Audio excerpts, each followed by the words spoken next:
আজকে ছিল আমাদের মন্দিরে মায়ের বার্ষিক পুজো, তাই জন্য আমি মা চলে গেলাম ঘুরতে। আর রাতে যাব আমরা পুজো করতে। আর এই পুজো ঠিক 7 দিন পরে হলো আমাদের বাউল মেলা। তারপর এখানে আমরা বজরংবলী দর্শন করে নিলাম। আর এই সাইডে দেখো, এখানে হবে নাগরদোলা, ব্রেক ড্যান্স আর অনেক কিছু। আর এই সাইডটায় শুধু থাকে খাবারের দোকান, আর এই সাইডের গলিতে থাকে কসমেটিক আর অনেক কিছু। আর কদিন পরে এখানে এতটাই ভিড় থাকবে যে পা রাখারও জায়গা থাকবে না। তারপর দেখা হয়ে গেলো আমার ছোট্টবেলা একটা বান্ধবীর সঙ্গে, আর এটা হলো ওর মেয়ে। তারপর আমরা চলে গেলাম মার দর্শন করতে। এখানে সবাই ওয়েট করছে মার দর্শন করার জন্য। আর এই হলো আমাদের মিষ্টি মা। আমি তো দর্শন করে নিলাম, তোমরাও মায়ের দর্শন করে নাও।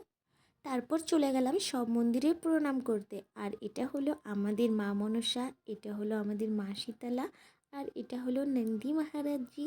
তারপর দর্শন করে নিলাম মহাদেবের। আর এবার বাউল মেলা অনেকে আগে পড়েছে, তার জন্য এবার বাউল মেলায় খুবই ঠান্ডা থাকবে, মানে খুব বেশি ঠান্ডা থাকবে। আর এখানে হবে বাউল মেলা। এখনো প্যান্ডেল কমপ্লিট করা হয়নি, প্যান্ডেল করা হচ্ছে।